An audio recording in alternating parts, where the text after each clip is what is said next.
Hello and welcome back to the Ghoul Guides Association. We have been slightly on hiatus. Mary did manage to put out a great vampire Ghoul School lore drop last week. So if you haven't, go and check that out. But we apologise for not bringing you our regularly scheduled content over the last few weeks. I'm kicking off right away with the apology because it was my fault that we weren't here. No. We anyone who listens to us regularly will know that we are both cursed, and we were beset by illness. Yeah.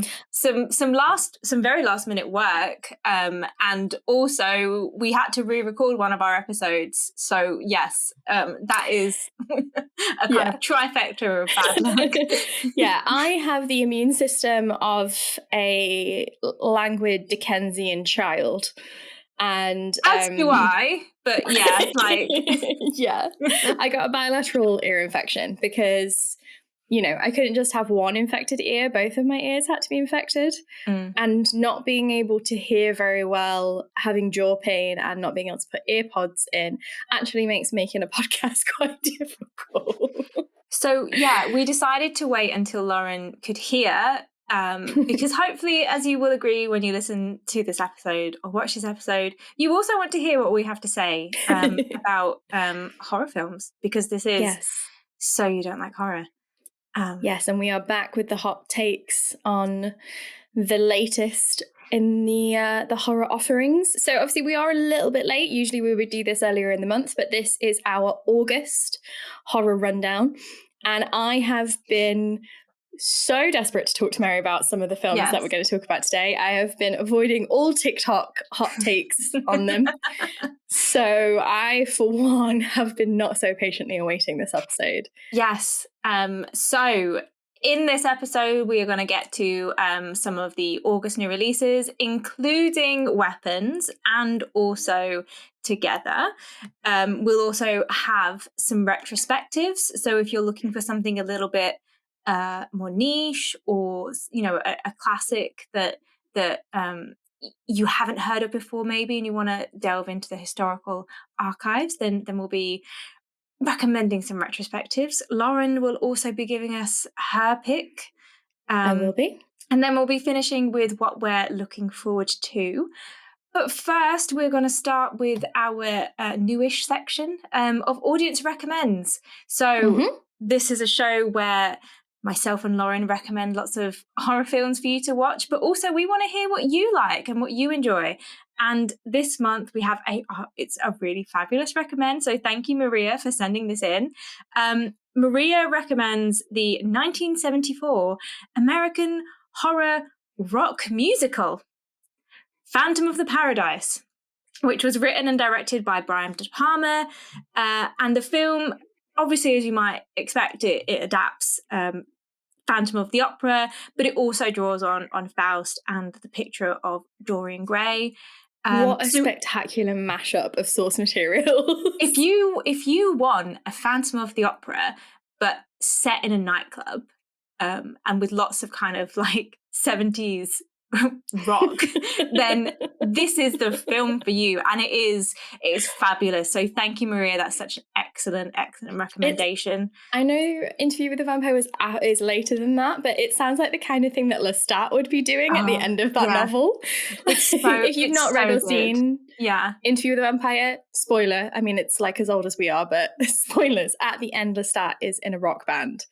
And he's like being his best vampiric bad boy Veronic self. And I can just imagine that being the kind of thing that he would pitch. It's so good. And like, I'm not a massive fan of musicals, but every now and then I do watch something that's like, yeah, this is a good film. So this is, if you're a fan of musicals, then obviously watch this. But also, like, if you're just a fan of that, you know, camp 70s horror, then watch this one. Cool. And if you have any other recommendations that you want us to share, then just send us a message. You can send us an email or a DM or a tweet or a BLUESKY. I don't know what they A are. raven. Yeah, send us whatever works for you. You can find us in lots of platforms at the Ghoul Guides, or obviously, leave us a comment on this episode. But okay, I think that we've kept you in suspense long enough. So, Lauren, weapons. Oh my God. Tell me about this film. Weapons, which was written and directed by Zach Cregger. It follows his earlier film, Barbarian, which came out in 2022, which stars Bill Skarsgård. Weapons, it's had a lot of buzz. It had a lot of buzz before it came out, and I was really excited to see it. And then after it's come out, people are like, "Oh my gosh, it's amazing!" And I have to say, I don't get it. I don't get it. Okay. I don't understand. And I have been holding this in because I really want to tell you about it. Because when you watch something and you're like, I'm so baffled at the reaction that this film has gotten. When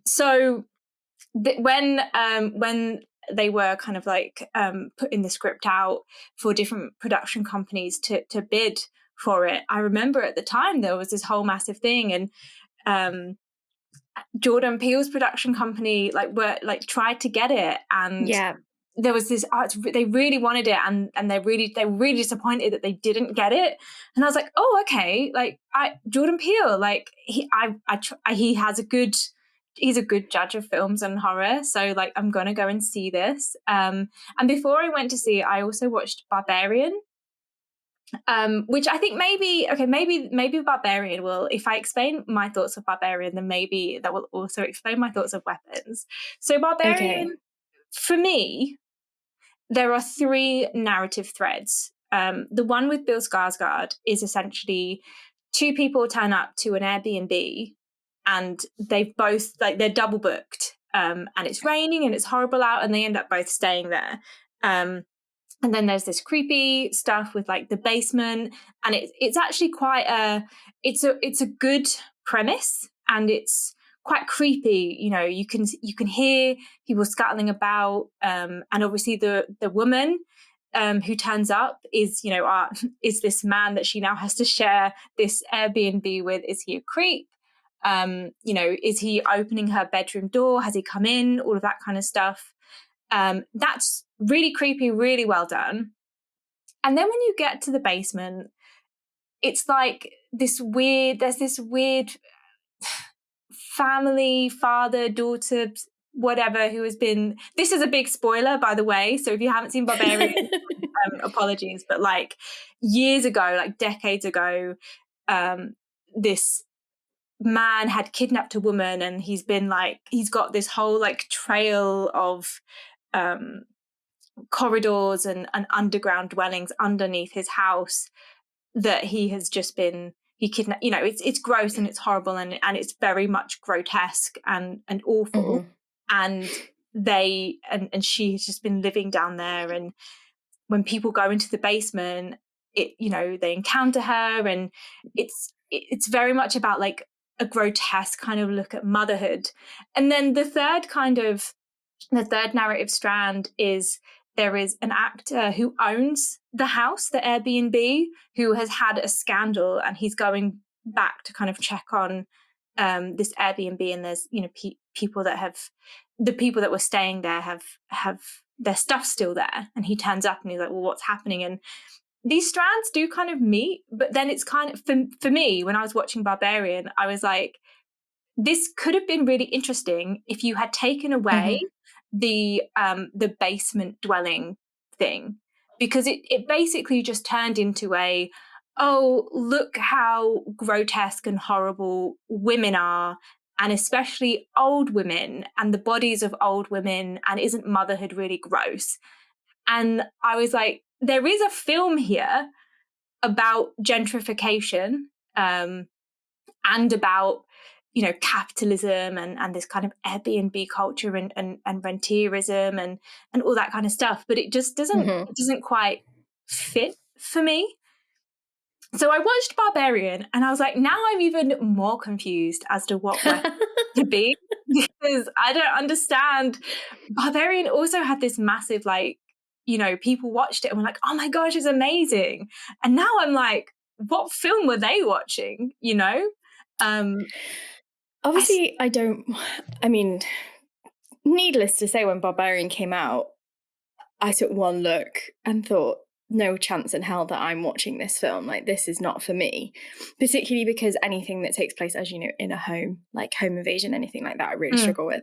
Yeah. But I remember seeing the discourse, so to speak, around it and thinking, like, how much of this is shock factor and the way that it made you feel uncomfortable. Yeah. And there is a trend, like, and this goes right back to something like Mother. So Mother with the exclamation mark, 2017 film. We went to see that film and I remember coming out and saying to you, that's either the best or the worst thing I've ever seen. And it all comes down to whether or not I'm reading too much into it or like it was intentional. Like, it all comes down to what the intention and what the idea was behind it. And I feel like with Barbarian, it seemed like for a lot of people, going to watch it made them feel very uncomfortable about things. That was a point in time. I mean, we're still on this, but, you know, in 2022 in particular, that post-COVID era, we were talking a lot about beauty standards and women's bodies and motherhood and plastic surgery and all of these things. And I think it seemed like a film that let you make more of it than there was actually there. Yeah. And I wonder if that was kind of part of it, that you could go and have a very deep emotional, intellectual response to it, but actually that's more your emotional and intellectual response than what the film gave you. I think that's a really good way of summing it up, especially as you haven't seen the film, because I think there is a good film there, and I think the best part of Barbarian is the beginning bit with Bill Skarsgård and the woman. Because sorry, I should have written down the actor's name and I have forgotten. But I think it's Georgina something. Yeah, it's really effective, and I think that because it also taps into that very real, you know, what would you do if you turned up to somewhere that you've rented and there's someone else there? And I think that the other bit, especially because if you are going to do something about women and women's bodies, that has been done quite a lot, and I think that it you know, especially for men to do that well, I think it's difficult. But then for me, there were all of these narrative strands that just didn't fit together. They weren't pulled together, and I'm like, I don't want to have to do that work as someone who's watching a film like that. Surely that's part of you know, making a film, the screencraft of it. Yeah, it makes sense. So this is how it went. This is what I went into Weapons. And so Weapons, if you haven't seen the trailer, it's basically a whole classroom of kids who at night leave their homes and they do like the Naruto run and just into the darkness. Which, if you're not familiar, is this thing that kids, my nephew does this. Yeah. When kids put their arms out behind them and they lean forwards and they run really fucking fast. Which is kind of cute and funny, but when you see them doing it en masse, quite creepy. And the poster that they had for this was the silhouettes of these children, like Naruto running down the street. The poster is incredibly unsettling. And they also had another poster, which was just like a child's drawing. So this is an elementary school. And I think that the marketing of this film was really good and the trailer was really interesting. And the whole point of the film is, where are these kids? Nobody knows where they've gone and they can't find them. And there's one boy in the class who wasn't part of this, Weaponed. And then obviously the teacher, who is a young, I don't even know if she'd be a millennial anymore, but you know, she's quite young. The actress is, and if you've watched Inventing Anna, which is the Anna Delvey, it's not a docuseries because it's a dramatization, but she plays Anna Delvey famously, does the most fantastic accent. She says, like, why are you Pa? Yeah. Like this really funny accent. But yeah, I think she is technically around Yeah. our age, like a sort of like mid-generation millennial. Yeah, it's Julia Garner, and she's very young, and she's a teacher, and I think then it's kind of like, well, when your class has gone missing, apart from one boy, what do you do? So the characters in the film, you have Josh Brolin, who stars as a father and a construction worker. His son goes missing. Julia Garner, who's the teacher. Benedict Wong, who's the head teacher of the school. Austin Abrams, who plays a homeless drug addict, and I think he's actually really good in this film. I'm not, the acting's great. I'm not questioning that. And then it's a good cast. Alden Ehrenreich, who plays a cop, and this is taking place in a town called Maybrook in Pennsylvania. And essentially, there are different narratives. So you follow one person and it shows you different parts of the narrative strands, and you find out more about them. But for me, most of what you see is irrelevant. And I'm watching it and I'm like, I don't see what the point of most of the again, maybe this is just me because I'm British and I'm watching this, and maybe that's what this is. I think there were some interesting bits in it that do kind of draw on what do you do when you have such a kind of mysterious, in a way, horrific event that happens in a school that is centered on children, and you don't know, nobody has any answers to. But I feel like the film doesn't really, for me, it doesn't really do a lot with that. And this is the massive spoiler. So TLDR, the young boy who, he's the only one of his class that didn't get Naruto'd. His elderly aunt comes to stay with him and his parents. His elderly aunt is very old. She looks like she's, dying, and you have all of that whole, old woman, horrific, grotesque. And it turns out she's a witch. What is it with this guy and old women? Well, it turns out she's a witch, and she then manages to do a spell on the parents, and then she eventually does a spell on all of these kids. They run to this boy's house, and they're all in the basement, and they're all just standing there because they're all like bewitched. And this boy has been told by his aunt, his witch aunt, don't tell anyone about this. And she's like making him look after them, essentially. So you see him going to the shops, getting all of this soup, and then going around and spoon feeding his parents, and then all of these children in the basement. Classmates, essentially. Yeah, this soup. And then eventually she also bewitches other people. She bewitches Wong and his husband. And it gets very violent, and she can control the people that she has bewitched. And it is, eventually when it gets there, when you find this reveal, you're like, okay. And then the boy manages to use her witchcraft against her. And the film ends with all of these kids being woken up, and then they essentially chase her. So then you follow, she's running away, she's running through houses and the neighborhood, and these like 20 kids are chasing her, and then they eventually catch up with her, and then they're just like attacking her. And that's the film.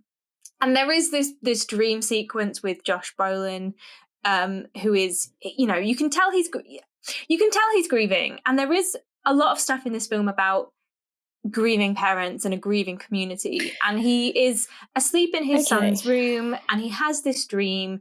And in that dream, he goes out of his house, and then he sees above the house there is this giant gun just floating, which you might have seen. Yes. So from the marketing of this film, what I assumed this was a horror allegory for school shootings. Because, and this is why I was like, oh, this is interesting, a little bit like when we talked about 28 years later, that is something that, thank God, as British people, like, we cannot understand the horror and the anxiety of sending your child to school with a bulletproof backpack to go to, you know, active shooter drills, to constantly be at very real and present threat of being shot. And obviously this is an even more hot button topic at the moment, but there are increasing numbers of people that are actually homeschooling their children, not because they don't agree with mainstream education, but because they're like, well, why would I put my child in a space where they are at risk of being shot? Like, or just the trauma of children experiencing schooling in that way and going to school every day knowing that might happen, and obviously the trauma of parents who lose children, and then you've got the one child that it doesn't happen to. I assumed, and I think it does seem like that is still the case. What I don't really understand is what the witch I think this, yeah, is of all of this. I think this is like, the thing why for me. does she do this? Well, I think this is the thing, and I think that there is, you know, there is something that, again, there is the kind of like the kernel of an interesting film here. I feel like I'm being really critical, and again, apologies if you really enjoyed this film, and it maybe it is my, you know, my Art British is subjective. perspective, yeah. But as soon as it got to the reveal, and it was one witch who was an old woman, you know, because it could very well have been a coven or some kind of cult in the town that then you could have had some kind of generational kind of, you know, themes in the, you know, for generations. It's the older generations in America who have repeatedly failed to put, you know, do gun control, and that is an issue in America. And I think that for a lot of young people, especially now in America, who have gone through, as you say, like bulletproof backpacks, and, you know, there are people who are now at university who, when there are active shooter drills or active shooters, who are like, well, I know what to do because we have active shooter drills from, you know, a young age. And like that in itself is quite traumatizing, let alone to actually experience an active shooter in a school environment, a university environment, or whatever environment. So I think that there is a generational comment that can be made, but I don't think this film is doing that. Because again, there is a lot that's made about this witch, and you can see like a lot of people are talking about this character, and, you know, they're standing her, but I'm like, but I don't understand, because it just seems to be doing what Barbarian was doing, which is look at this old woman, and isn't she old and, and horrific? Yeah. Yeah, I don't really like, you know, compare it to something like is it what's the one with the beheading and the demon? Oh, Heretic. Heretic, thank you. Oh no, sorry, no, Hereditary. Thank you. I knew it began with a H, and there was something like that. Obviously, again, haven't watched that, but we've talked about that in depth. Like, that seemed to be saying something very specific about generational trauma and motherhood and family, and it seemed to be doing all of that very, very well. And in a similar way to something like The Witch, that's sort of like, well, fuck it, like the system and everything. Like, I obviously didn't know what the twist was when you told me. And when you were like, it's a witch, I was like, oh, okay. Okay. I don't really see, like, that's not that radical. Like, I don't know what that says. What does that bring to the conversation? I watched the film and I was baffled at the kind of critical anticipation of it. And in the few weeks since it has been out, I remain baffled as to why it's getting so much acclaim. But, and this is where, dear listeners, I would love your input, because if you have thoughts on this film, or if you want to try and convince me that there is something here, then I would love to hear it.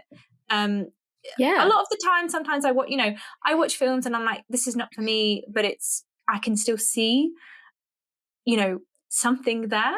But this film has baffled me, and I would very much like to hear your opinion. So, in your opinion, why is it called Weapons? I don't know. I don't know. I honestly don't know. Because that's... I don't know what I was expecting. Like, I don't know. I almost was maybe expecting somebody that's like going around the country, like seeking revenge for their child who was lost in like a shooting or something. I thought that was maybe going to be what it's about.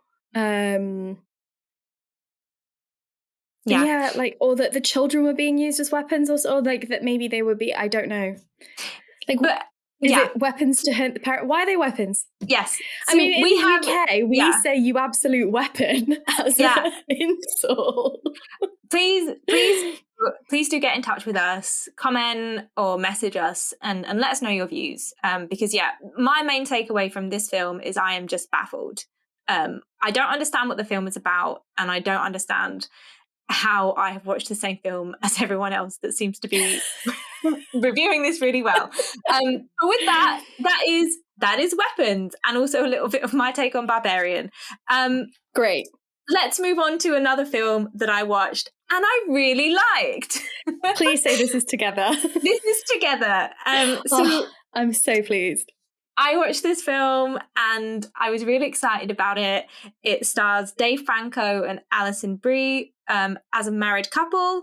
And obviously in real life, they are married themselves. And I think you can tell that they had a lot of fun filming this and then also marketing it. It was written and directed by Michael Shanks. And it's basically... they are a couple who have been living in the city. They're moving to the countryside. She is a teacher and she's got a new job. And he is a musician, but he's kind of a little bit, you can see he's, a little bit on the ropes in terms of career. They're probably in their 30s. You can tell that she wants to move forward with their life together, and I think he's still trying to find what he wants to do. He doesn't drive. Triggering. Oh yeah. It's the millennial horror story, right? It is oh my god.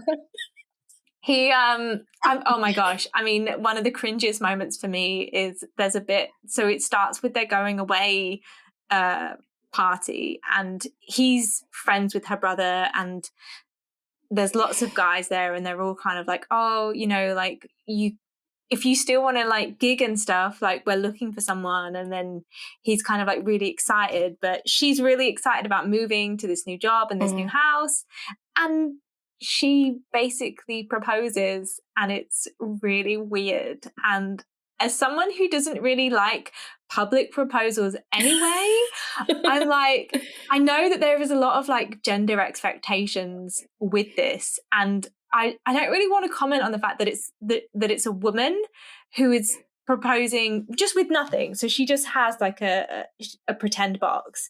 I mean, obviously, I think there are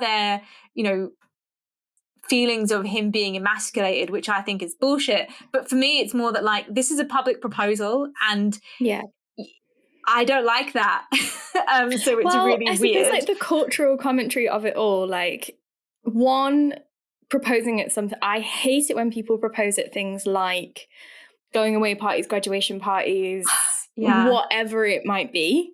Like, an event should be an event for the thing that the event is. Don't make it two things. Yes. But I think whilst I objectively like have no problem with women proposing and think women proposing should be fine, the reality is that particularly as millennials, we are caught in this weird in-between where we're like, we all want to be, well, I say all, most of us want to be progressive and feminist, and we want to think we're progressive and feminist. And then when we are presented with something like a woman spontaneously proposing at a party, something that we've been taught to believe is romantic when a man does it, just you describing it makes me feel incredibly cringy. I found it really cringe. Also, can I just say though, she's really good at cringe. I don't actively like cringe, but she, ever since Community, she has that comic ability where she can make you go, oh my God, that's so cringe, without making you want to get up and turn it off and walk away. Yeah. It's really, and it's so cringe, but I think it's also like a brilliant kind of way into the film and into their relationship, where you can see, I mean, you can see that they genuinely do love each other. They're just at maybe slightly different points in their life, and they're not communicating well. They're not, and that's the main thing, that like, he probably doesn't want to move to the countryside, because if he wants to work as a musician, he needs to be able to get to the city where the gigs are, whereas she wants to move forward with her career and also her relationship. So that's where it starts. And you can like feel all the tension and all the things that are left unsaid. But they get to this house, and it's a really big house in the countryside, and then they go for a walk. They go for like a nice little hike, and as they're going through the woods, they see these kinds of like this bell in the trees, and then they kind of fall down this hole. And essentially what it is that there had been a New Age church there, that had then kind of like fallen in. So the church is essentially in this kind of underground cave. So it's like in Buffy, where there's that church that's been underground because of an earthquake. It's a bit like that. So they fall down, and they can see the pews and other kinds of church imagery and this stuff. I also should say that the film actually began with a different couple getting lost in the woods, and also a dog, and so it kind of sets up this is like a repeating phenomenon. Yeah. And that other couple are missing, so no one knows where they are. But Alison and Dave, they've fallen down, they can't get out, and they spend the night there, and there's all of this water that's weird, but they drink it. Of course. And they also get drunk, and they spend the night there. And then when they wake up, they're obviously snuggling to keep warm, and they try and get away from each other. And you can see that their skin is just a little bit stuck. So they manage to pull themselves away, but it is kind of a bit sore.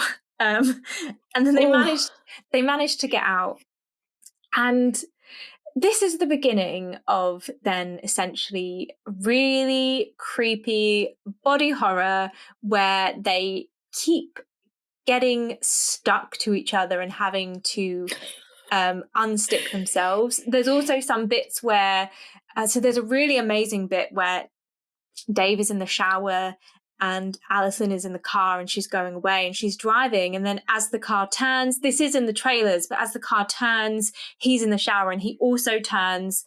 So it's like they're like there's something connecting them, and it gets quite violent. So in the shower, he hits the tiles, and then he's it's very violent. And then there's another bit where he's working on some music, and he's got an office downstairs, and he's got the door shut, and then Alison just comes and is like almost floating in a way, and shaking against the door, and it's really creepy. And now this is obviously going to be a spoiler, and this is one of the most horrific bits in the film. So oh my gosh, if you're not good with body horror, then maybe just, I don't know, like take a minute or so, skip forward. Because it starts, it's not just a physical thing, it starts being a kind of like almost like a yearning, and they like they're being pulled together. They're being pulled together, and Dave turns up. He's meant to go for a gig in town, but he just can't get on the train. There's something stopping him. He walks to her school, she sees him, she takes him into the boys' bathroom, takes them into a cubicle to have like a conversation, and they have been a bit like, you know, not very physical in a while. They get very physical in this cubicle, and it's very like lustful and stuff. And then one of the other teachers comes in. Oh my God. And they're trying to, you know, that they're trying to like get away, and they get stuck. Just gonna they get stuck, and they have to really like put in a lot of pressure to get unstuck. And oh my God. Then you just see like this trickle of blood running down Alison's leg. It's honestly so horrific, but you're kind of like, what is going on? Now, there is a bit in the film where I think I didn't really understand what was happening, as you'll probably understand. So there's this teacher at the school that has been like really friendly with them, and Alison goes to his house after this toilet incident to apologize. You know, he's like, it's fine. You see there's a picture of him and his husband, and it lingers on the picture for a bit, and then he's talking, you know, he's just talking to her and saying, it's fine, like, don't worry. And what I realize now is that you're supposed to realize that he's talking about how his husband has you know, is no longer around, and it doesn't exactly explain what happened. You kind of assume that he's dead. In this picture, what I realize now is that the two men that you see, neither of them are exactly him, but I have a little bit of face blindness. Yeah, you do. And I was like, I don't know which one is him, and I'm very confused. So I think that was meant to be a clue, which I missed. But they've like merged together. He then starts talking about Plato and Plato's concept of eros. So, Lauren, are you familiar with Plato's concept of eros or Plato's concept of love? I mean, like we did the different types of love, like back in like first year, like, you know, like eros. I can't remember what the others, but there's like the platonic love, the sexual love. Like I do remember studying the concepts when we did like the evolution of genre and things like that. This is like the ultimate form of love, and it's basically the idea that originally humans were, you know, you had 4 arms and 4 legs, and then I was going to say, is this the concept that we are split? And that there is the other half of you is out there, so you as a person are only half of what you should be. Yes. And that there is another person, which is where all of the soulmate twin flame stuff comes from. Exactly, yeah. So, you know, one idea of this is that you spend your life trying to find the other half of you, and when you find that other half, you're then whole. And down in the church, they had like this whole piece of art that you see of like these weird like 4-armed, 4-legged beings and stuff.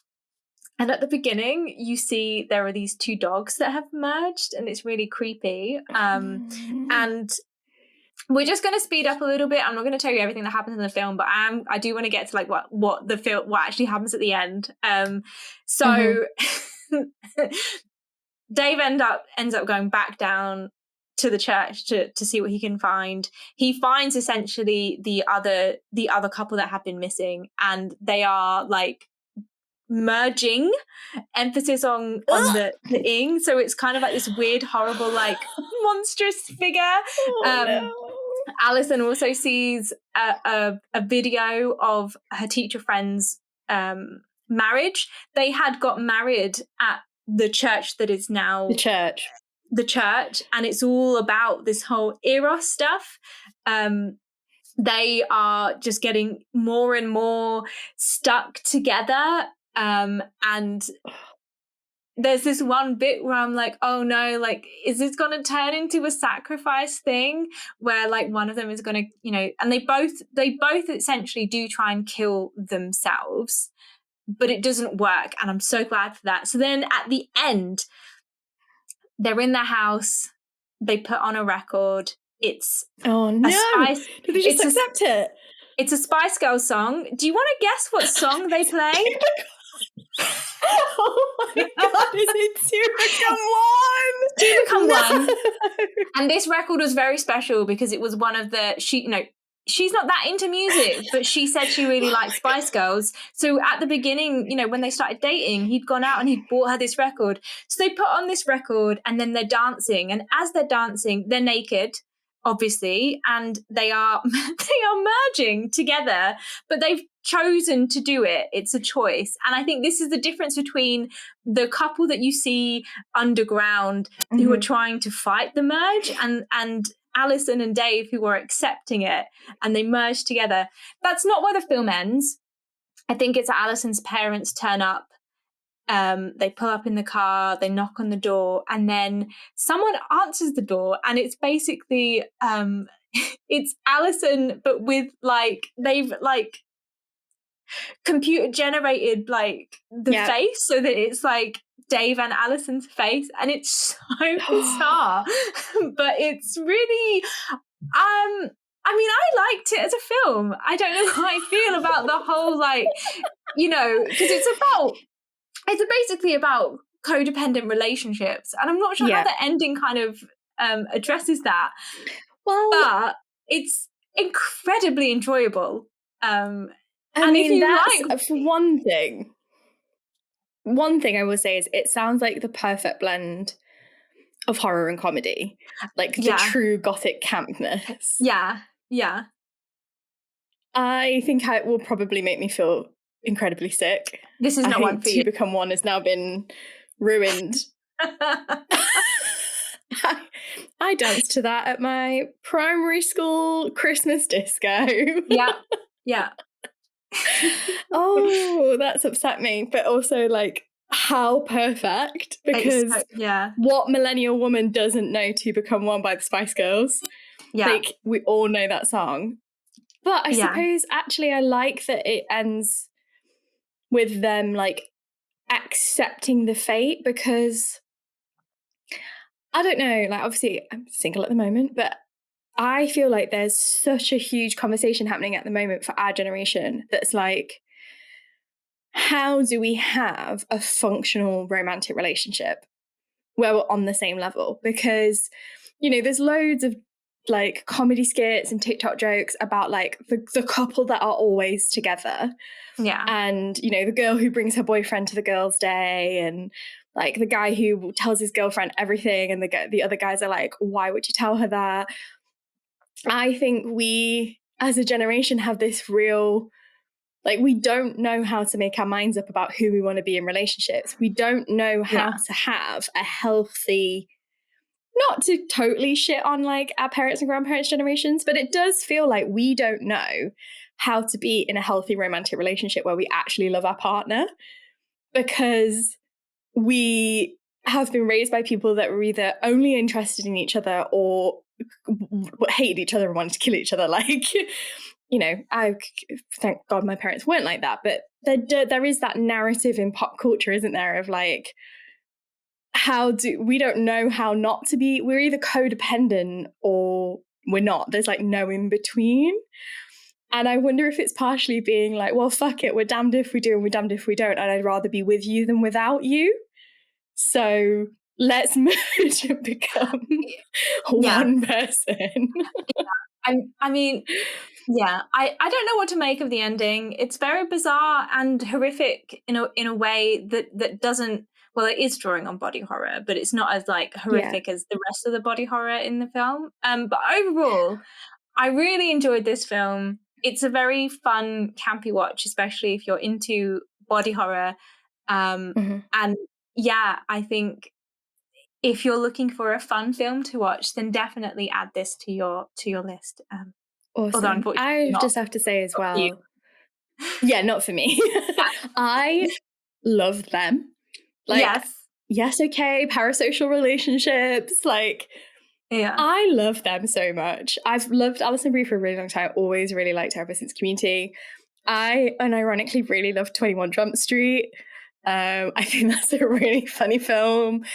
He's really funny in that. And I think both of them just have really good comedic skills where they manage to be really earnest And I do think they are the perfect choice for this, like, because that ending is like terrifying, but also kind of romantic. Yeah, like, I don't think that this film would have worked half as well if it wasn't them. I feel like they had to be them to sell it.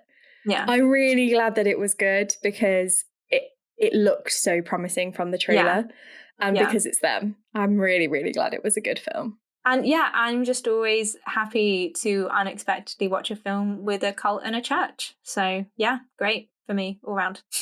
We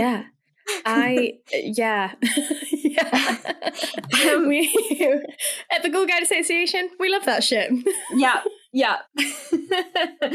Okay, so the final new film in our August horror rundown is one that I think you will be able to watch. Exciting. And I think there's been a lot of buzz about this film. And it's War of the Worlds, baby. It's War of the Worlds. So this is this is the latest. If you don't know why we're laughing, you will do in a minute. This is the latest adaptation of H.G. Wells' War of the Worlds, which was originally published in 1898. It's directed by Rich Lee. The screenplay was by Kenneth A. Gold and Mark Hyman. And it stars Ice Cube as Department of Homeland Security Officer Will Radford, who is supposed to be, and I'm just going to say emphasis on supposed to be, a surveillance and threat assessment expert. We also have Eva Longoria, who stars as Dr. Sandra Salas, who is Will's friend, and she works at NASA, and she monitors the weather. I mean, that's actually a big deal. That wasn't me trying to downplay that job at all. That's a really important role. Yeah, but I thought that I didn't realise that NASA was the meteorological. I thought that was a different department. They do have a different department, but do they have? But I think NASA also does do stuff like that. I mean, that's it's a very important part of the worldwide government. And then we also have Clark Gregg as Donald Briggs, who is the director of the Department of Homeland Security. So Will's boss. So he's basically just playing Coulson again. Yeah. The film's producer, Timur. I should have written how to pronounce his name. Sound it out. Beck Mambatov, the producer of the film, said of the film, and this is a quote: "If aliens invaded today, how would we experience it? Most likely, we'd be watching it on our phones. In that way, it's kind of a modern spin on Orson Welles' War of the Worlds. Back then, he used radio, the most popular technology of the time, to make people believe the invasion was real. Today, that medium is the screen of our devices." Which I'm interested in that concept. I'm interested in that concept. I think that's a really interesting thing to do, and this is a great book narrative to adapt in that way. It's essentially a screen. It's essentially like a screen film. So you see everything that takes place on Ice Cube's computer screen. So he has a webcam on, and then you see everything that is taking place on his screen. So it's an interesting concept. The reason why we are laughing so much, this film has already entered Rotten Tomatoes' list of the 100 worst movies of all time. That was as of August 2025. There is also a bit in the film where Ice Cube is trying to get a search warrant, and he gets this search warrant and he sends it. And I'm gonna just read out what the name of this file is: FBI _search _warrant.pdf, which is one of the funniest bits in the film. There's also a bit where, for absolutely no reason, Ice Cube's camera, which again is a webcam, it does a dolly zoom. He also seems my webcam does that all the time. He also seems to be working in obviously he's he's working at DHS and he's looking at surveillance and threat assessments and stuff. It seems to just be him in an office that has other desks, but it's just him. Right, yes. So this is the thing that has really bothered me from watching clips of this film on TikTok. Because it's already been like, this is the worst film of the year, if not of all time, blah, blah, blah, blah. We have, like, obviously, I don't know what the fuck it looks like in the Department of Homeland Security. We've all seen films. We've seen The Avengers. We've seen James Bond. He looks like he's in a fucking cupboard. What he actually looks like is the pervy right, so often in K-dramas, for example, there'll be a bad guy, and the bad guy is in a room, and he's surrounded by these screens, and he's watching the protagonist's every move. That's what he fucking looks like. He doesn't look like a good guy government agent. He looks like a pervy creep stalker who has set up a surveillance unit in his walk-in wardrobe. 100%. And I'm also like, where are the other people? Like, everybody else. Everybody else.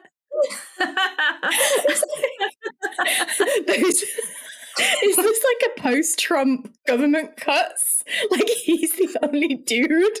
You know how, like, now, like, Linda McMahon is, like, the Department of Education? Is it actually Ice Cube? Like, Ice Cube is the Department of Homeland Security. You just see him at various points kind of, like, pull up, like, 20 or so different cameras, and he's just, like, looking and assessing and stuff, and it's like, yep, that's my check done.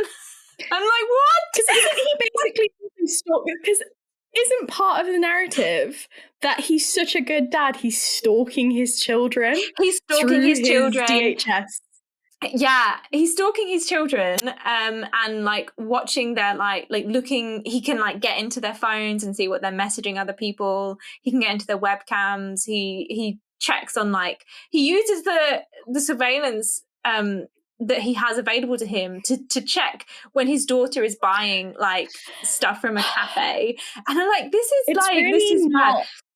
It's not refuting the pervy stalker in a cupboard allegations. Let's say that much. One of the best things about this film, and this is a spoiler, is that there is like an anonymous type person that the DHS is obviously trying to find, and it is a group of people, but it's being led by this by this person, and they're putting out all this stuff, this information on the government, and he's trying to find.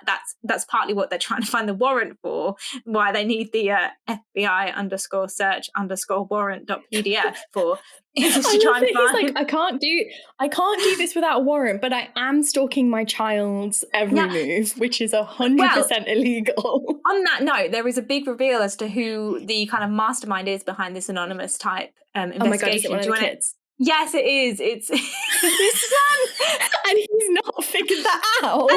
And then he eventually, because they're trying to it's all about data. I think there's an interesting thing here, about data, and the aliens want data. They want our data, and they're going to, steal the data from these data centers, and then the whole. Sorry, the aliens want the data. What do the aliens want the data for? That is not really explained in a way that makes sense. But I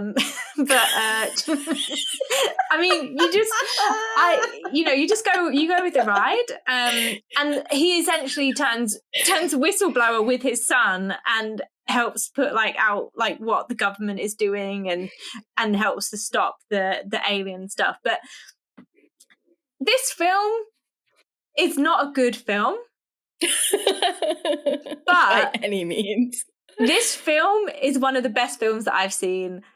It's so fun, it's so enjoyable. You will be laughing all the way through. I would absolutely recommend this.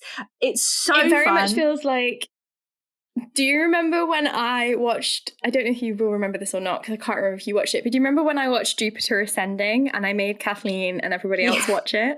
Yeah. And I was like, this is the fucking funniest film I've ever seen. This is one to watch. Like, for horror, what that was for sci-fi. This is one to watch with your friends. Maybe I don't drink, but you could definitely get drunk watching this film. A few beers. And so I would say this is a good film to watch. It's enjoyable. I'm definitely recommending it, especially if you're not into kind of like more horror-y violence. This is very kind of, stuff. But if you are thinking that sounds like an interesting concept, especially in terms of like the screen, but like, are there any films that do it better? Yes, there are. So if you want to watch a great film that looks at this kind of technology in that way, I'm going to suggest that you watch Host, which came out in 2020, which is a kind of pandemic film about a ghost on like Zoom.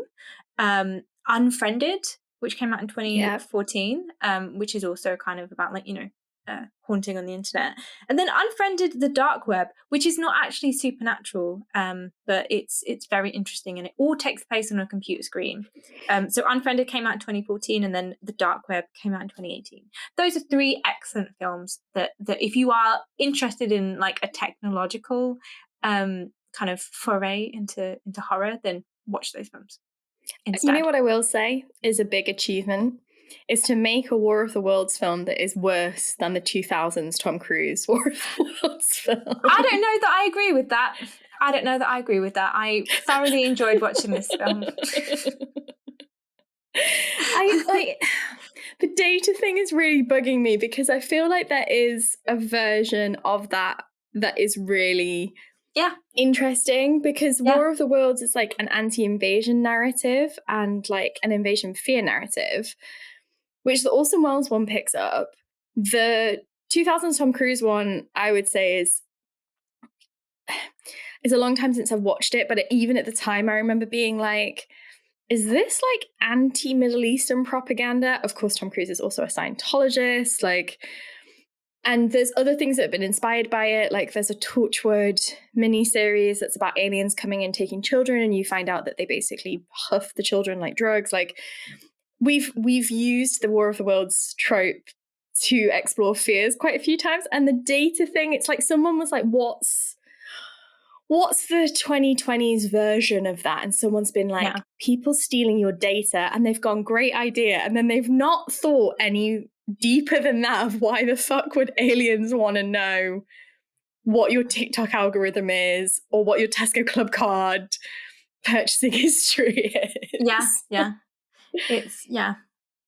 I mean, like I say, it's not amazing, but also it's thoroughly enjoyable. So great. There is a specific joy to a bad film. No, exactly. And I think that Ice Cube's War of the Worlds absolutely nails that. Okay, so I will apologize to you, Lauren, because this is a specific retrospective that I hope will make sense why I've done it this way, but also I don't think you'll enjoy these. So apologies. But these I usually am like, yay, I can watch these. These retrospectives I'm calling Nuclear Nightmares. Oh my God. I know why you've done this. And I wholeheartedly agree and approve.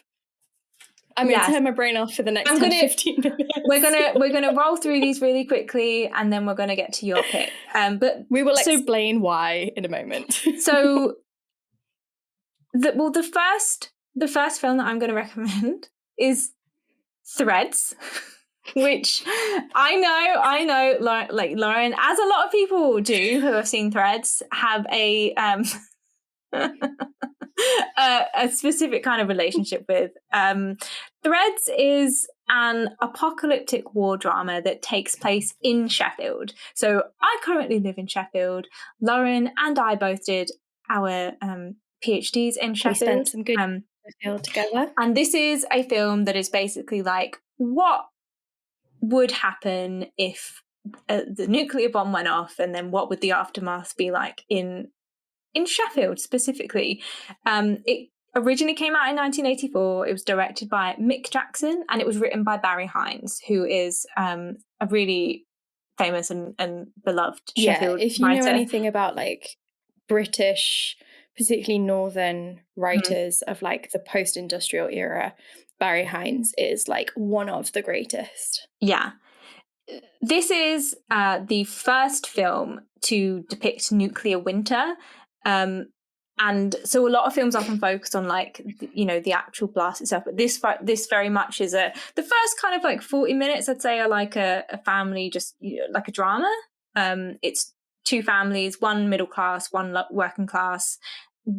The young people have been in a relationship and they're pregnant, and now the families are meeting, and it's all about that. And in the background, you have all of these kind of, you know, global things happening. Then you have the blast, and then the rest of the film is about like this nuclear winter, and it's it has been described as a film which comes closest to representing the full horror of nuclear war and its aftermath, as well as the catastrophic impact that the event would have on human culture. And this film is often ranked as one of the most horrific films to watch. It is a film, like, don't go and watch this film expecting like to, you know, enjoy, or, you know, you will come out of it depressed. You will be horrified. A lot of people watch it and then say, I would never, ever watch this again. A lot of people that watch this, like Lauren, have been traumatized for life. Literally for life. But the reason that I am doing this retrospectives is that my partner has been co-creating a documentary about threads. And a few weeks ago, this documentary premiered. The documentary is called Survivors, Spectres of Threads. And it is being made for Severin Films, which is an American company. I think it may be doing some more festivals. So if you're interested in, you know, hearing more about threads, and especially about Sheffield, so it's very much about the extras in Sheffield, and the impact and the importance of Sheffield as a kind of character in the film, I think, and its legacy. So it had its 40-year anniversary last year, I think. And also during the making of this documentary, there was this whole thing. So you might, if you Google threads, you will see the traffic warden. And if you've watched threads, it's the single most famous image from the film. So iconic. It's such even if you've not seen threads, you might have seen this image. Yeah, like so it's quite a classic image. I will put an image of. I will edit an image into this video, which may be showing now. But if not, Google it, or check out our Instagram. But during the filming of this documentary, so the identity of who played this traffic warden has been going on for years. No one knew who he was. And it, you know, there was this whole myth, because he's so iconic and he's so scary. He almost became like a spectral, a boogeyman almost. I think a lot of people have had nightmares about him. I would assume so. Because I have. But my partner and his colleague managed to find out who he was, who he is. And so, if you're interested in that, it's a really good documentary. I would definitely recommend the documentary if you're interested in it. You can buy it, I think, when it comes out. Severin will be releasing it as part of their Threads release, or it might be doing some festivals. But just if you haven't seen it and you want to be horrified and terrified and have nightmares, then watch Threads. If at the tender age of 14, you weren't made to watch Threads at school as part of your contemporary American history module, and then had a full-on nervous breakdown, was measuring your parents' cubbyhole, which is what we call, is that a national term? I don't think it is. A cubbyhole is what we in the East Midlands call like the cupboard inside your house where you keep like your Hoover and stuff. I was literally measuring up our cubbyhole to see whether or not we could turn it into a fallout shelter. I had a full-on existential crisis. However, I will say, it is a really, really good film. Like, there's a reason we were made to watch it at school. So if you are not someone like me who is likely to have a full psychotic break by being faced with the potential realities of nuclear warfare and winter, watch it, because it is an absolutely iconic piece of cinema.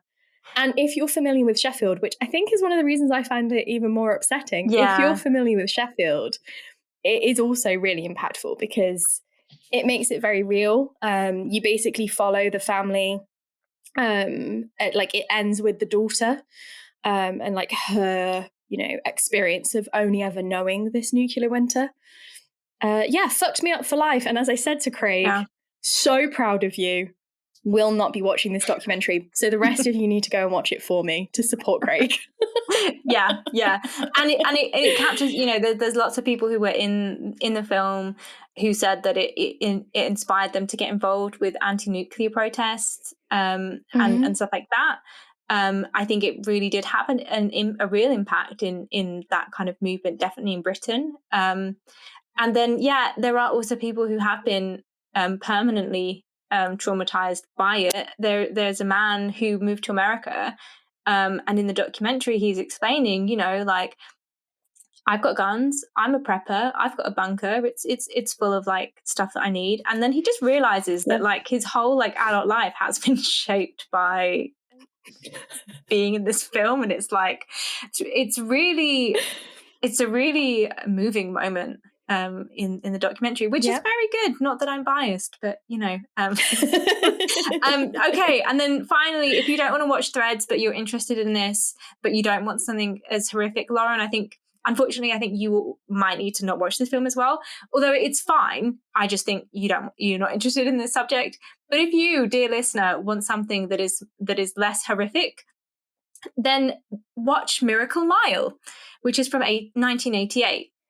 So this film is written and directed by Steve Jarnett. It's also an apocalyptic thriller. It's set in America.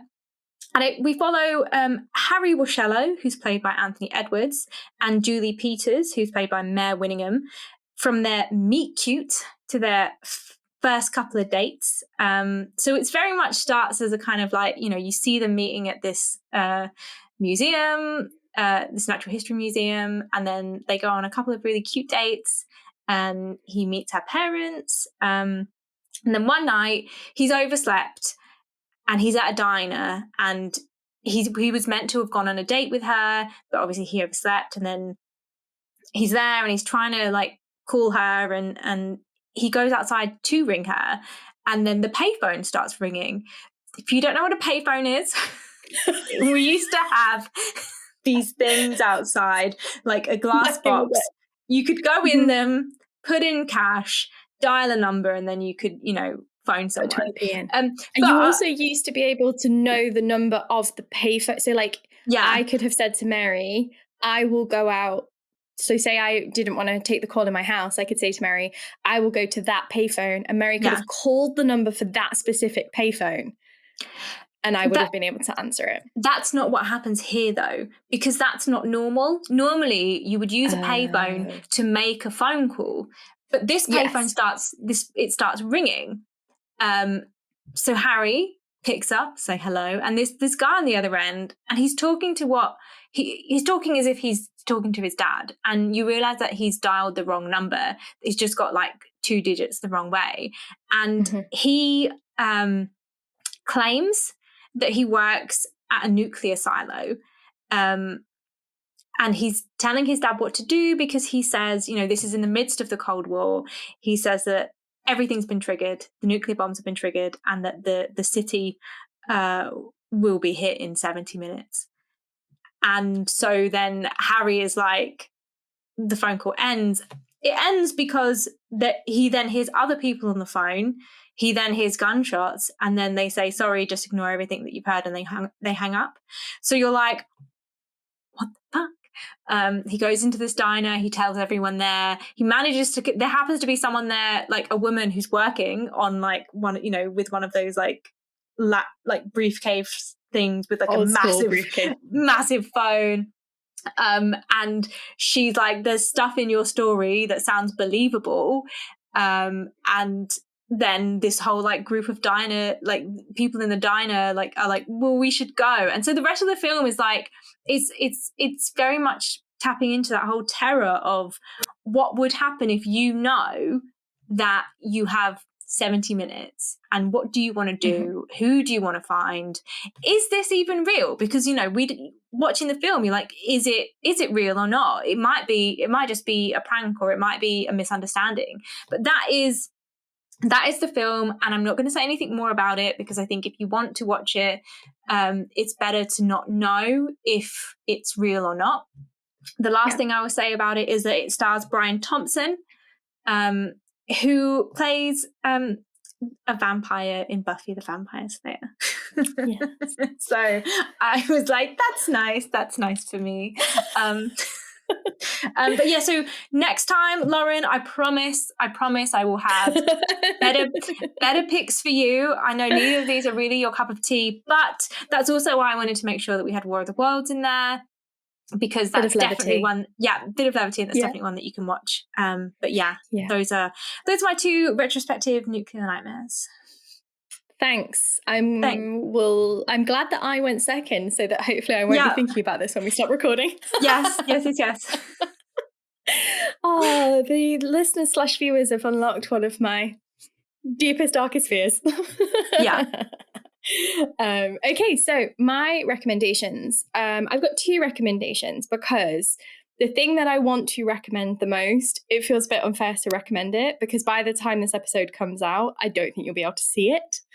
And I don't know if you'll be able to see it again. Okay. But I am hoping that you will. So I have 2 recommendations. So my first recommendation is Born with Teeth at the Wyndham Theatre.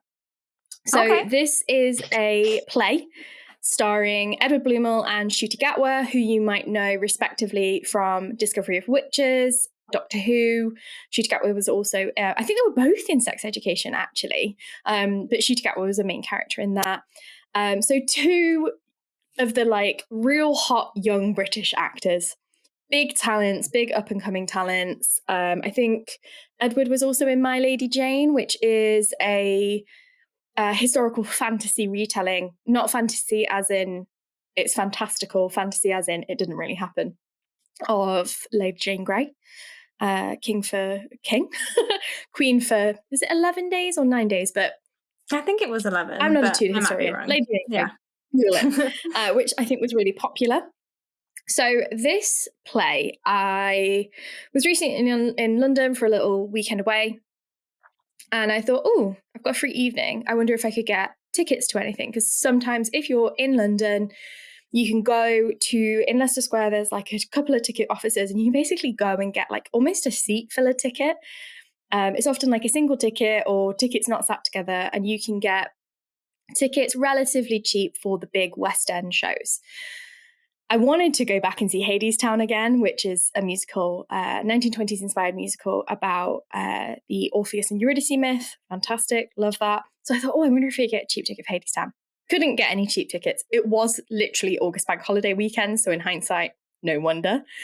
But I'd seen the poster for this show everywhere, and I was like, there's something about it. Ncuti Gatwa's face, and he's holding Edward Bluemel's face, and when you just think, there's something about that poster that is calling to me. And the show's called Born with Teeth. What a great name. So I looked it up and it said, this is a imagined retelling of a relationship between Christopher Kit Marlowe and William Shakespeare. And I was sold, bought the ticket, didn't look any further into this play. So all I knew about this play was that it was about Christopher Marlowe and William Shakespeare. If you don't know who Christopher Marlowe is, Christopher Marlowe was really the great poetic mind of the late 16th century. He was far, far better regarded by contemporaries than Shakespeare.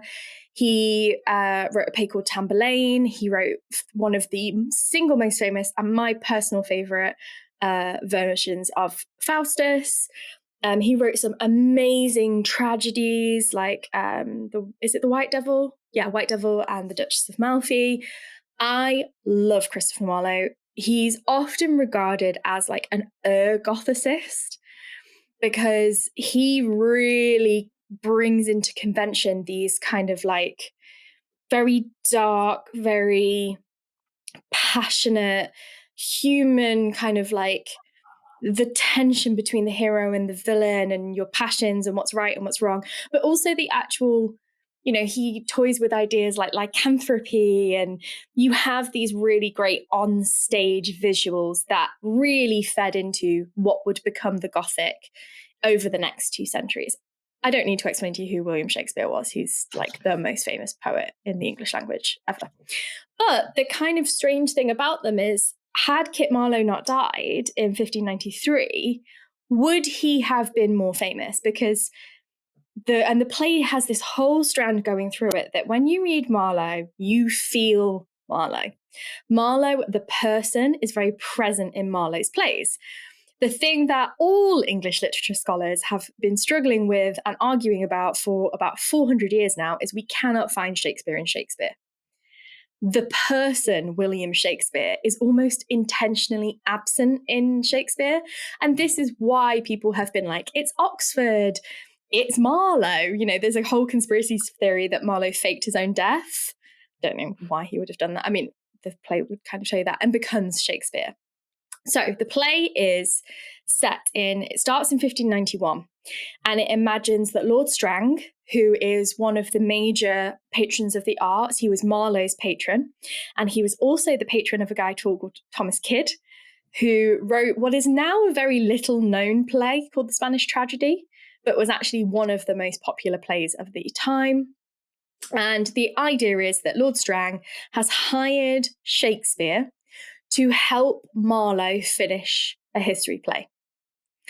And the two meet in a room of a pub, and they are trying to finish this play. And Shakespeare is kind of awestruck by Marlowe because Shakespeare has only written Titus Andronicus at this point. And part of the joke at the beginning of the play is Marlowe taking the piss out of Titus Andronicus, which, if you have not read or seen it, so different from the rest of Shakespeare's plays. I actually really love it because it's also very Gothic. And I think Titus is probably my favorite Shakespeare play. I definitely prefer Marlowe, even though I work more with Shakespeare. But Shakespeare, I like Marlowe's Titus. More like Titus. Titus is about a Roman general who has just defeated the Goths. And he has taken capture of Tamora, Queen of the Goths. And it's, I mentioned this jokingly about the Game of Thrones baking into pies thing when we talked about the Gothic Wars. That's what happens in Titus Andronicus. It is a profoundly violent play. And a lot of people have suspected that's because he was very inspired by writers like Kyd and Marlowe, because that was the fashion at the time. So first scene, so to speak, first act, it's not a super long play. The first act is set in 1591. They're writing this play together. There's a clear spark of attraction between them. We'll never know for certain. We are fairly certain that Marlowe was at least bi. His work is very homoerotic. His poetry has clear elements of homoeroticism to it. There was a lot of rumors about him having sexual relationships with his patrons, and Marlowe seems to have been quite open about his sexuality, as far as we can tell. Remember, of course, that history is always written by the victors. Hold on to that. So there's this whole thing, and Shakespeare's like, I want to be like you, I just want to write. And Marlowe is essentially saying to him, you're not charismatic enough, you don't put enough of yourself into it, you're not vibrant enough, you need a patron. And essentially what you learn at the end of the first act is that Marlowe has agreed to it with Shakespeare because Marlowe is a spy. Now, we don't know if this is true or not, but people have often suspected that Marlowe was part of Queen Elizabeth's Secret Service. If you don't know, Queen Elizabeth Queen Elizabeth I founded the British Secret Service. She had, of course, taken the throne after this years-long struggle between Protestants and Catholics. Philip of Spain was like, it's my throne because my wife, Bloody Mary, was the rightful Catholic heir. He tries to send the Spanish Armada. Obviously, it fails. You've got a lot of tension in Europe. So Queen Elizabeth basically had all of these spies. And in the early 1590s, there was a lot of tension around like secret Catholics, atheists, heresy, blasphemy. And of course, the stage was the main source of not only the arts, but also, voices. So it essentially suggests that Marlowe is looking for a scapegoat, because what seemed to be happening, you'd got like Strang, Raleigh, and Cecil, like these major players. You've also got like Oxford. They all had their people. They're all using spies against each other. And often what people were doing is they were giving information about somebody else to protect themselves. So the implication is like Marlowe is saying to Shakespeare, I get to do and say what I want because I have a powerful friend in Lord Cecil. And Shakespeare's like, I just want to be quiet. I just want to write my plays. I want to entertain the groundlings. And then it goes into 1592, increasing tensions, 1593. 1593, plague happens. 1593 is also when Marlowe died.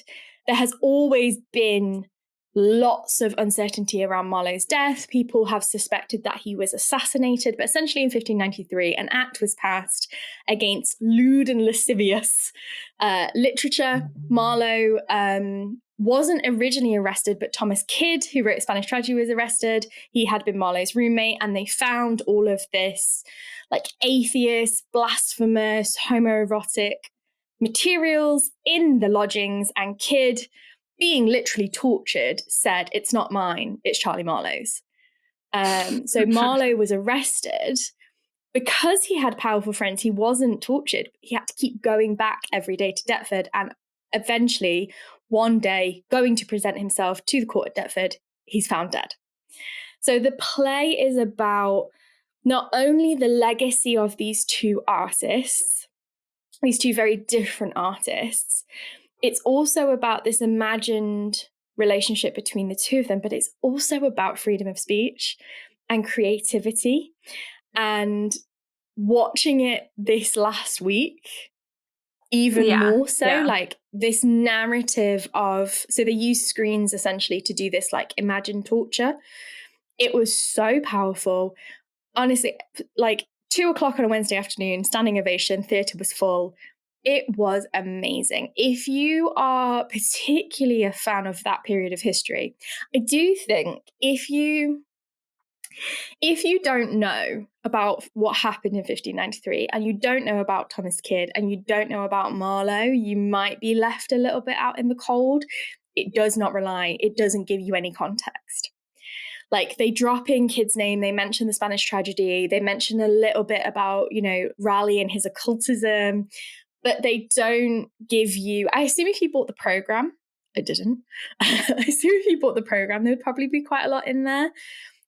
Honestly, one of the best pieces of theatre I've seen in a long time. Unfortunately, it finishes this week. Oh no! Which is do you know what day? Do you know what day it finishes? It finishes in, I think it was like the 30th of September. However, considering how well it's done, how well received it's been, it might tour, and I would not be surprised if they do a stage on screen. Yeah. So keep an eye out for. Keep an eye out for Born with Teeth, because oh my god, it was so good. It really captured the tension of that period of time, and I think did a really good job of parallel. I said to you, didn't I? It was like the Crucible, but for like the present tense, and also not 3 hours long. It's only an hour and a half long. Beautiful. We love stuff that comes in at an hour and a half. So it's good. But it very much was giving me, like, in the same way that the Crucible is an imagined version of the Salem witch trials, based around the communist panic and the silencing of creative voices in the I can't remember what year it was, like 1950s. This very much feels like that. Shuta Gatwa is fantastic as Christopher Marlowe. The stuff about Shakespeare I also just found really, really beautiful. Like this idea that he was actively trying to hide himself, that it's intentional that you can't find Shakespeare in Shakespeare's plays. Really fantastic. So sorry to recommend something that you might not be able to see, but I wanted to recommend it because if it comes to stage on screen, or if it tours, you have to go and see it. I think that our association members would really, really love this. Excellent. And I will also. And I think you would too. High on that, yeah. I think you would really like this. The second thing I'll recommend, which is a lot more accessible. So I obviously have not been very well for the last few weeks. I had to spend a lot of time lying down. on a hot compress. I couldn't hear very well, which made it very difficult to watch TV or focus. My jaw hurt. So I spent the time lying down, and I got my Switch Lite out. And I played a game that I've been meaning to play for quite a long time. So I am a little bit late on this recommendation, but it is a great game. It's called Cult of the Lamb. Oh. And it's kind of like so it's part roguelike, part farming sim. So if you're like, you know what I really enjoy? Roller Coaster Tycoon, Stardew Valley, Animal Crossing, but I want something with a bit of action, and instead of wholesome, I want it to be really dark, culty, old god vibes. Yeah. Cult of the Lamb is for you. So Excellent. You are the lamb. At the beginning, you get sacrificed by the followers of the old gods, and the chained one, the lost god, saves you, gives you this red crown of power, and is like, hey, go defeat all of these guys, all of the bishops of the old faith, and come and release me. So you are the lamb. You have a little encampment, and in your encampment, you build like a kitchen, a tailor's, you have a temple, you indoctrinate your followers, and then you get your followers, you have to like clean up their shit and feed them. So it's, you know, it has that sort of like farming sim vibes. But then like as your cult grows, you get more and more powerful. And then essentially the rogue, so if you're not familiar, roguelike is a thing where every time you go into the combat section, it auto creates essentially a different map each time. So every time you go into the area, it generates a slightly different version of the map. So you being up cultists, and you know, you get culty powers, there's tentacles and vampire swords. But you're a cute little lamb. Like, that's demonic. This sounds very fun and very cute and also very dark and culty. Yes. And yeah, I will. It's I think I will. Yeah. You can I will play have to check it out. Yes. So it's on multiple different streaming gaming platforms. You can get it on Steam, you can get it on Nintendo Store, PlayStation, whatever it is. It's really playable. You can choose to play on easy, or you can choose to play it. So if you're just wanting to, you know, I just want something to keep me busy. I spent a lot of time just like leveling up my followers and like, you know, building them things. They'd be like, oh, the campsite is a bit boring, and I'd be like, let me build you some statues, my dear followers. There's a fish, you know, you have to feed them, so you have to find food for them. So I was like growing pumpkins and going fishing. So it's just a very fun game with really well thought out sort of Lovecraftian, culty, dark, gothic vibes. I've been putting off finishing it because you can replay it as many times as you want because you can make different choices every time. But I've been putting off finishing it because I'm like, oh, my cult, my flock. You get attached. To protect them. Yeah. But yeah, if you are looking for a game, particularly if you are not a gamer and you're looking for something to kind of get you into gaming, I would highly recommend Cult of the Lamb by Devolver. Really enjoyable. It's got a couple of different DLCs. I think they are in the process of either making a sequel or a new kind of entry into the universe. Really one of those that it doesn't rely too much. It's not like, ho, you'll only get this if you've read, you know, Shadow over Innsmouth or something. But it has the vibes. It has the kind of like, you know, it's spooky got the aesthetic. Yeah. It's got the spooky vibes. It's got the culty vibes. It's really enjoyable. It's very customizable. Like you can change, you know, your followers, like they're all different little animals, and you can pick what kind of little animal you want them to be, and you can put them in little outfits, and you know, you can choose if you want your cult to be like a bit more midsummer or a bit more witchy or a bit more like spiderweb inspired. You know, you can choose your aesthetic for your cult. And yeah, it's just very fun in like, yeah, a wholesome but also very dark and disturbing kind of way. Well, thank you very much, Lauren. for some excellent recommendations that hopefully will be a bit more accessible and not as nightmarish as mine. As I mentioned at the start, if you've made it this far, thank you for listening, and please do share us your own recommendations. We love hearing from you guys, and we do. It's always nice to get recommendations that either I have seen or Lauren has seen, and we're like, yes, we can second this. But also equally, it's nice to hear about things that we haven't seen, and then I can add it to my list. So yeah, do get in touch with us.